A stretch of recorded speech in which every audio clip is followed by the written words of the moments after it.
I just got out of seeing Zach Cregger's Weapons, and it was pretty good.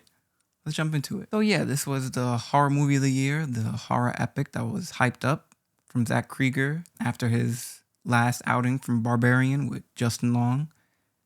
This movie stars Julia Gardner, Josh Brolin, Benedict Wong, Alden Ehrenreich. Kind of culminates in this horror epic about these 17 kids that end up disappearing in the night at 2:17. One kid being left named Alex, who was a fantastic child actor, and all hell breaks loose, pretty much, in this small little town. Now, the hype for this movie was through the roof. It was 100% Rotten Tomatoes. People have been talking about it all year. That Cregger is, being amped to this next, Jordan Peele, right? Or, a movie you want to go see, a horror event you want to go see. And I think he delivered. This movie delivers suspense, delivers sadness, laughs, everything you get in life, the full circle, delivers everything.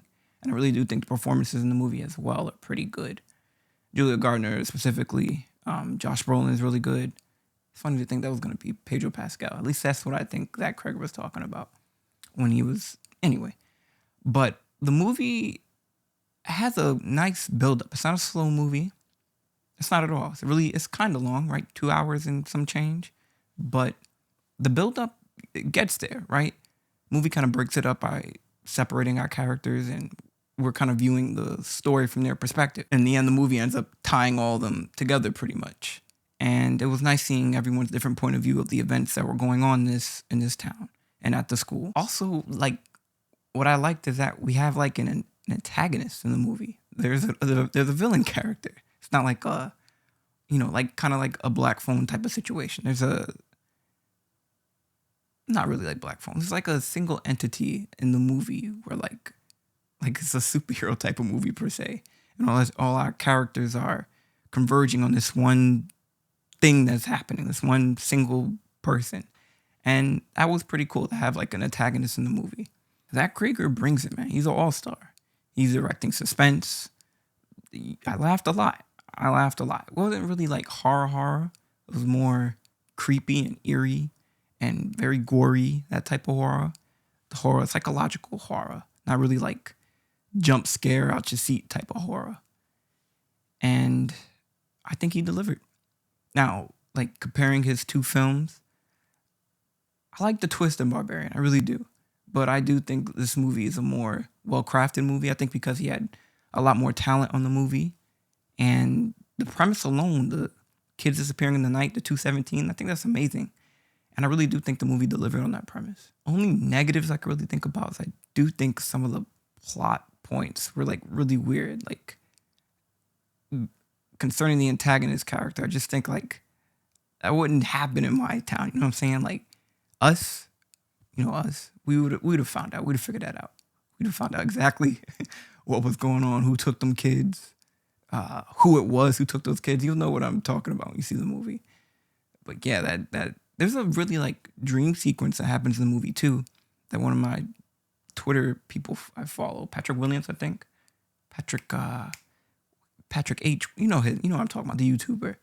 And he was talking about this dream sequence with Josh Brolin's character and what it means psychologically, what's happening in that sequence.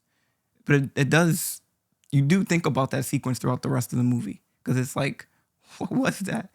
But it does stick with you. It's a moment in the movie that really, I think that was the climax of the movie where everything starts ramping up from his perspective. But he killed it. He did an amazing job. I'm also glad to see Julia Garner here. She's really doing everything now. Going from Ruth to Shia LaBeouf and here in Weapons, she's amazing. She knocks it out the park. So I can't wait to see more of Julia Garner. Yeah, so Weapons is pretty good. I'm giving a 8.5, 9 maybe a little less than a 9. Because, it was a little too hyped up. And I thought the hype would live up to that. It did to some aspects. But other aspects I didn't enjoy that much, even though this review is pretty raving of it. I liked it. I liked it a lot. I'm excited to see what Zach Cregger does next. I really am. His next movie is going to be, the hype is going to be through the roof after the job he's doing right now. And I can't wait to see what he does next. And to think all the talent that's going to keep working with him, he's just going to keep growing and growing. So I can't wait to see what Zach Cregger movie I'm rewatching 10 years from now. All right, so get a chance. I say go see Weapons. Highly recommend it. And if you want, like, subscribe, I'll hold it against you. Thank you for watching, and have a good night. Peace.